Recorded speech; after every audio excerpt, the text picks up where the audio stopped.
জুমার দিন আজান হয় কয়টা? দুইটা। একটা আজান মুয়াজ্জিন সাহেব দেয়, দেওয়ার পরে আপনারা মসজিদে আসেন, আর একটা আজান দেওয়ার পরে খুতবা দেয়, এই তো। এখানে একটা আজান প্রমাণিত নবীজির সুন্নাহ থেকে। আবার বলছি, একটা আজান নবীর সুন্নত থেকে প্রমাণিত। বলেন তো, জুমার দিনের দুই আজানের এক আজান কার সুন্নত থেকে প্রমাণিত?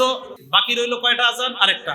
ওই আজান প্রমাণিত হযরতে ওমরের সুন্নত থেকে। আবার বলেন তো, দুই আজানের এক আজান কার থেকে প্রমাণিত? নবীজির সুন্নত। আরেক আজান কার থেকে প্রমাণিত? হযরত উসমানের সুন্নত। এবার আপনাদের প্রশ্ন হবে, হুজুর নবীর সুন্নত মানবো এটা তো সহজ কথা, উসমানের সুন্নত যে মানবো এটার দলিল কোথায়? দলিল ইবনে মাজার 42 নম্বর হাদিস।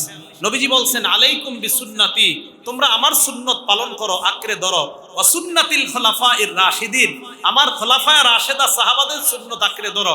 বলেন তো, হযরতে উসমান খলিফা সাহাবাদের মধ্যে আছে কিনা? তো নবী বললেন আমার সুন্নত আর খোলাফায়ে রাশিদিনের সুন্নত।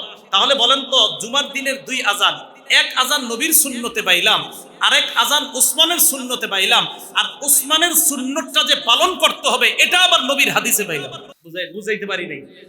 এক আজান নবীর সুন্নতে পাইলাম, আরেক আজান হযরতে ওসমানের আমল থেকে পাইলাম, আর উসমানের আমল যে গ্রহণ করতে হবে এটা পাইলাম ইবনে মাজার 42 নম্বর হাদিস থেকে।